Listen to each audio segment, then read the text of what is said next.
Shabbat Shalom, my friends. Welcome home. Our conversations about the weekly Torah portion are significantly enriched by your presence and by your participation. Hi, I am having a glorious summer as I've been studying with a select group of rabbinic students at the Hebrew College in what is called a summer Beit Midrash, sponsored by the Hebrew College. The students are terrific, even when they ask things like, Stan, you probably were there when the Talmud was canonized, so what did the rabbis actually say when they were talking about this item or this item? Well, I can handle that kind of comment. And the professors are beyond superb. So 3 hours a day, 4 days a week, privileged in paradise.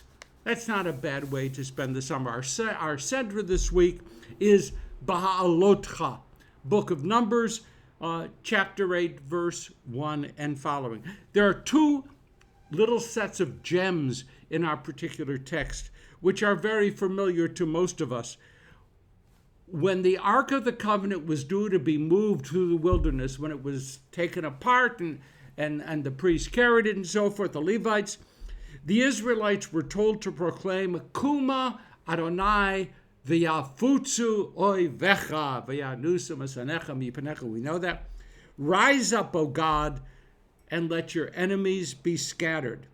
And when the movement of the ark was concluded, when they were ready to set the tabernacle down and reestablish the camp, they were to proclaim, Shuva Adonai Rivavot Alfei Yisrael. Return, O Eternal One, you who are Israel's vast army.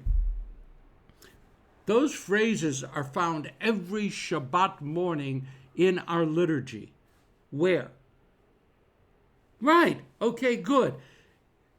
The first one, when we're taking the Torah out of the ark, and the second, when we are returning the Torah to the ark. Very, very well done. Direct quotes from our Sedra, and that's cool. Okay, and the second gem found within our Sedra is probably even more familiar to many of you.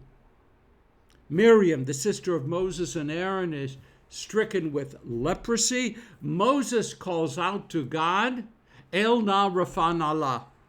God, I beseech you, heal her. Where is this found? Okay, cool. Right, in the Friday evening, one of the number of Friday evening healing prayers that we have within our services, El Na Rafan Allah. And we're going to get back to that prayer actually in a few minutes further into this little discussion. Poetry aside, Moses is having a fairly rough time of it. We sometimes allow ourselves a bit of self-deception, picturing in our minds that the Israelites were moving through the wilderness like gentle clouds floating in the heavens. If there were any clouds present, they probably were storm clouds.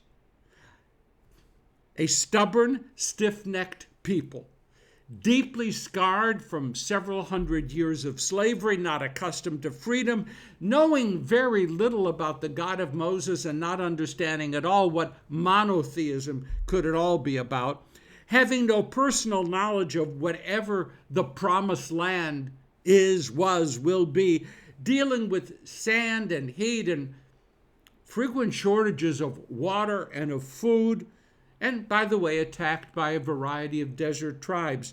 Such a people was a seething mass of challenges for Moses. Storm clouds. The first incident in our Sedra. They just can't cope. And quite honestly, I doubt if the Israelites had much of an understanding as to the revolutionary nature of what it was that they were experiencing. So the demand of Moses that they be allowed to return to Egypt. Let us go back, okay?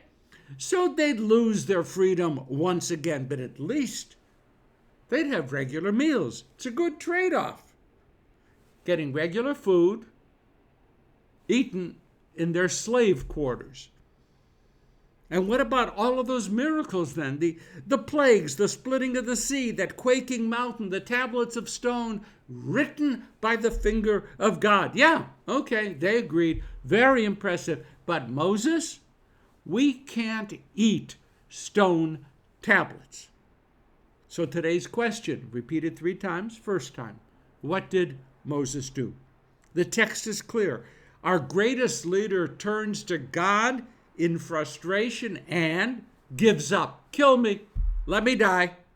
I can't put up with a people, by the way, a people you chose and I didn't. I've had it. I'm done. Let me die.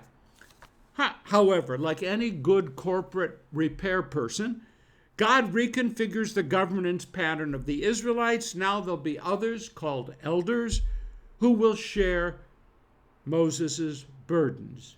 Storm clouds. 70 people are selected. And as a sign that they would be acting in the name of God, we are told that God gathered them around the tabernacle and shared a bit of access to the divine spirit with those 70. Moses is relieved. Whoa, all is well. But no, wait. 2 of those elders never made it to the tabernacle, Eldad and Medad by name. They remained with the people in the camp. Joshua runs over to Moses to warn him that it'll be a threat to Moses' own unique leadership if Eldad and Medad are allowed to prophesy in the midst of the camp. Again, so what did Moses do? Moses, who recently was so frustrated with the people that he wanted to die, now turns to Joshua and tells him, leave Eldad and Medad alone. It must never be that access to God is a secret skill restricted to the very few. He said that he looked forward to the day when every Israelite would feel the presence, the power of the divine spirit. Judaism would never become a secret sect whose truths and miracles and mysteries would only be available to that elite. Moses throws open the door of access to God. And my friends, those doors have remained open for 3,000 years. 2 challenges. 3rd lethal challenge. But this time, a challenge from the very heart of Moses' family. Storm clouds. 2 brothers and a sister. Now, Miriam and Aaron were older than Moses. Miriam literally saved Moses' life when he was a baby. She led the women in dancing and singing after the Red Sea had been crossed. She was a prophetess. She was a great figure. Aaron had just been anointed as high priest, the first Kohen Gadol of our people, and even better than that, Aaron's sons were designated to succeed him, and Moses' sons would not succeed Moses. A great family, Moses, Aaron, Miriam. A human family. A family not unmarked by flaws. Aaron had acted in a confusing and, let's face it, probably inappropriate way when it came to the golden calf. And now Miriam and Aaron had been spreading gossipy stories about Moses' second wife, who apparently was a woman from Sudan. God struck out at Miriam here, and she was instantly afflicted with leprosy. Aaron got away scot-free. It's a separate story for a separate day. And for the 3rd and last time, what did Moses do? Moses could have cleared the field of blood competition by punishing his siblings publicly. Moses could firm up his own power. Such a scenario, my friends, has played out hundreds, if not thousands of times in human history. But not here.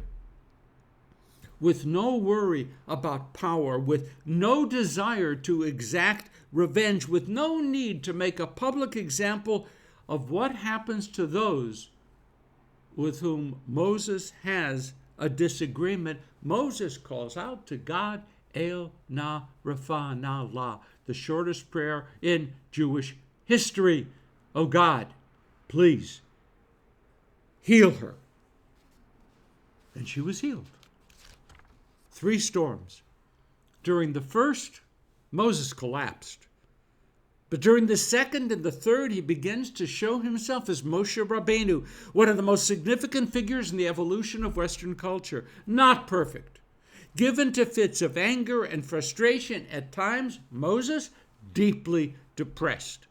But a man who was larger than his flaws. What a worthy aspiration, to be larger than our flaws, to become stronger than our weaknesses, to see the world not by looking into a mirror, but through eyes filled with compassion, to move beyond pettiness and to embrace the opportunities that await us. That was Moses. Okay, that's it for today. A superb Sedra. And please help bring this message out into the broader world by hitting share. Shabbat Shalom, and have a great week.